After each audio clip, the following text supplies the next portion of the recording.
भैया दुआरिया छोड़बो ना देहि भैया दौरा में डेग हो ना देल भैया दौरा में डेग हो जब लेना देब भैया हमरा दनेग हो जब लेना देब भैया हमरा। अब रखी उतने ना हम ना लगी अब 500 रुपया दियाइल बा। ए दीदी जन मीरा वाला सिकड़िया मोटका हुए ले मत छोड़े हां ले लो भैया को आगे लाई गोरी ला ना ना करी ले लावा छुटिया के ना ठीक बा चल चल ए दीदी जा जा बाय त लगा हुए के ना बाद हम दौलत भैया के का चल कनिया के दुकान जा चली हो पूरी सुनाई लिए कोड़ी कोने को बोलत है कनिया न के चलल जैसे बसवा नावेला वैसे न के चलल कैसे न सासू कैसे नहीं न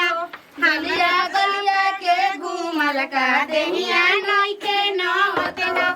गलिया गलिया के घूमल का देहिया नहीं के न होते हो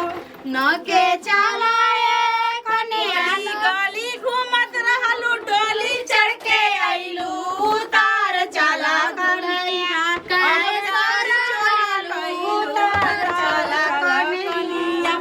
अब काहे चुना कइलू राजू गोदी घूमत रहलू राजू गोदी घूमत रहलू हमर गोदी आइलू उतार चला कन्या काहे चुना रइलू उतार चला। आया दीदी हो गई अब के ले खबर अब ले हेनिया रावा त लागत दिमाग आउ छोड़ बेचारा हो गइल ना ढेर काम करे से दिमाग फ्यूज हो गइल अरे का करबू इतना मेहनत हे करम हे घर में हां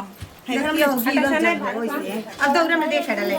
हो गइल 5 बेर 5 बेर हो पाँच बच्चे 7 बेर होला चल हो कन्या हो नहीं हो तेवर बबुआ कोई नहीं हो कि बारात चल देले बा पूरी उड़ी बना के सब आलू दम खीर रख देनी जैसा जाके थाली उली में अभी तक बारात ना आई अजी दीदी का हो जानी जानी आइले एगो छोटका ले कहला कि डोली आवत हटवे चली दूरिया पे लेके जल्दी बेया आगे भेजू ना भिजू निकाल चली दूरिया पे खड़े गिर सकत कहे ना खड़ा चला हो कितना बढ़िया गोतनी आवती है बनाए इतना काम पहले बन जा सब गोर हाथ रोज दबावल जी हां हां सब दिन के मेहनत पता चल गई गोड़े टूट जाई चल